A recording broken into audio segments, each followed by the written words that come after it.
Hare Krishna. Welcome to our continuous episode of Varnashram Simplified. Last week we mentioned about the qualities of human being. So I'll just read something here. The qualities all human beings are supposed to cultivate. What to speak of the 26 qualities of a devotee?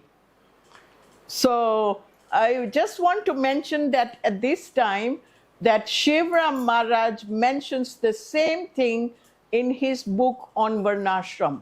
So it is amazing that actually whatever is the truth will keep coming out again and again. So I'm very thankful and I feel proud that actually all these things are corresponding because it's the truth about Varnashram. It was also, like I said, I've done this in 1980s and Maharaj's book just came out. And I was so happy to see that whatever I have written here in my presentation, he has got it in his book as well. So that's a good confirmation.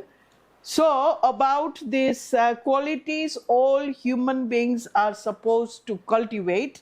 And we have references for them from different sections of our scriptures. I'll just go through all of them first, and then Radhepreyasi, who is I'm very happy to have her here, will read in detail.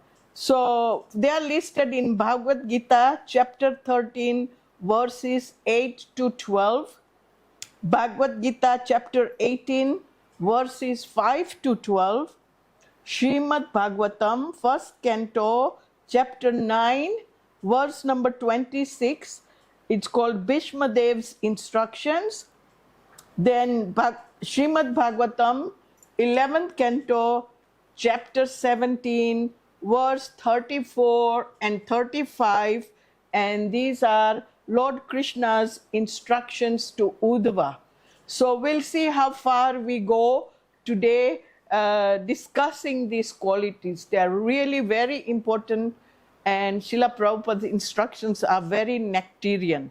So Mataji, Radhepreyasi is going to read. Nonviolence generally means not to kill or destroying the body, but actually nonviolence means not to put others into distress. One place I've heard that, I think it might be even in here, that unless we give the knowledge of the self or Krishna consciousness, we are committing violence, literally. So that's a really heavy description of non-violence. Yeah, unless we give Krishna consciousness to others, we are committing violence. Yeah. So it says one should try their best to distribute real knowledge to the people so they may become enlightened and leave this material entanglement. This is not non-violence. Beautiful. Tolerance? Tolerance means that one should be practiced to bear insult and dishonor from others.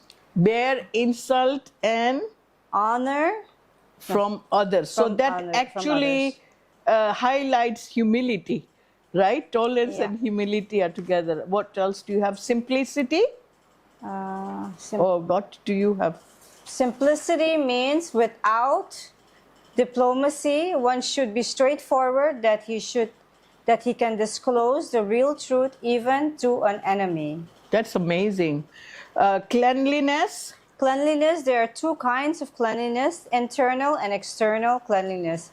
External cleanliness is taking a bath, and internal cleanliness, one should have to think of Krishna, of the Hare Krishna Mahamantra, and this cleanses the accumulated dust of the past karma from the mind. This is so important for people who are not devotees yet, because they think that having taken bath, we are clean, but they forget about the cleaning of the soul. So this is very important instruction, that chanting Hare Krishna purifies the soul from accumulated dust of sinful activities from millions of births. So then next one we have is steadiness. Steadiness. Steadiness means that one should be very determined to make progress in spiritual life. Without such determination, one cannot make tangible progress. What else do you And I have? have self-control. Yes. One should not accept anything which is detrimental to the path of spiritual progress. One should become accustomed to this and reject anything which is against the path of spiritual progress. So this is quite interesting because in my earlier videos we mentioned that in Varnashram we take on the instructions of those that are favorable to bhakti. Even if we want to take on the instructions of Varnashram, we only take ones that are favorable to bhakti because we are trying to implement Deva Varnashram. Deva Varnashram means Varnashram and bhakti together.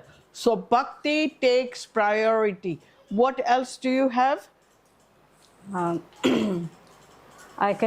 The most important point, which is described in the first line of the 11th verse, Mai Chanyaya Yogena Bhaktir Avya Charini. The process of knowledge determines in unalloyed devotional service to the Lord. So if one does not approach or is not able to approach the transcendental service of the Lord, then the other 19 items are of no particular value. But if one takes to devotional service in full Krishna consciousness, the 19 other items automatically develop within him, as stated in the Srimad Bhagavatam 5:18-12. Okay, Mataji, there's the one about accepting a bona fide spiritual master. You want to please read? Sure, well, as for acceptance of the spiritual master, that is essential because without the instruction of a bona fide spiritual master, one cannot progress in the spiritual science. One should approach a spiritual master with all humility and offer him all services that he will be pleased to bestow his blessings upon the disciple. Because a bona fide spiritual master is a representative of Krishna, if he bestows any blessings upon his disciple, that will make the disciple immediately advance without the disciples following the regulative principles. Or the regulative principles will be easier for one who has served the spiritual master without reservation. This is amazing, isn't it? Yes, it is. Even him without following the regulative precept, if he has the blessings of a bona fide spiritual master, he can make spiritual progress. Wow, it's amazing. Through the blessings of a bona fide spiritual master. So I want to mention something here regarding bona fide spiritual master. You can add some things too. You see, there are 4 sampradayas, and Hare Krishna movement or International Society for Krishna Consciousness is from Brahmaji, Brahma, Madhva, Gaudiya, Vaishnava Sampradaya, right? And the gurus that come in that line, one after the next, they are listed in after the introduction of Srila Prabhupada's Bhagavad Gita as it is. So these are all the bona fide spiritual masters, and as Srila Prabhupada instructed that we have to take shelter from a bona fide parampara system. Do you understand? And it's like from one of the 4 sampradayas. Later on, because this is my Varnashram discussion, we're going to discuss some information and points regarding Hinduism. The present day Hinduism, it actually looks like this. You know, it's more like, we call it Yathamat Tathapat, like a khichdi or hodgepodge, right? because there are so many different sampradayas or panth or concoction of worship, literally without bona fide spiritual master. So that's why, like suppose I want to give an example. If somebody wants to study a subject, he has to search out a proper college or university. Right. Otherwise, if he goes anywhere and then he thinks that he can pass or get a certificate, he will never finish or never get his certificate, right? Right. So similarly, with the spiritual life, it's the same. One has to find and get a bona fide spiritual master from one of the 4 sampradayas and follow the instruction as given by the previous acharya. And for iskcon, we are so very fortunate that Srila Prabhupada has given so many books. He translated from Sanskrit for the present day society, human society, so they can understand it better. He says that my books will last 10,000 years. So we should take advantage of Srila Prabhupada's books and understand. Like today, we discussed so many wonderful qualities all human beings are supposed to cultivate. And as you mentioned, that unless one takes to devotional service, what's the value of these qualities, right? Right. And on the other hand, if one takes to devotional service, then all these 19 qualities will manifest automatically, right?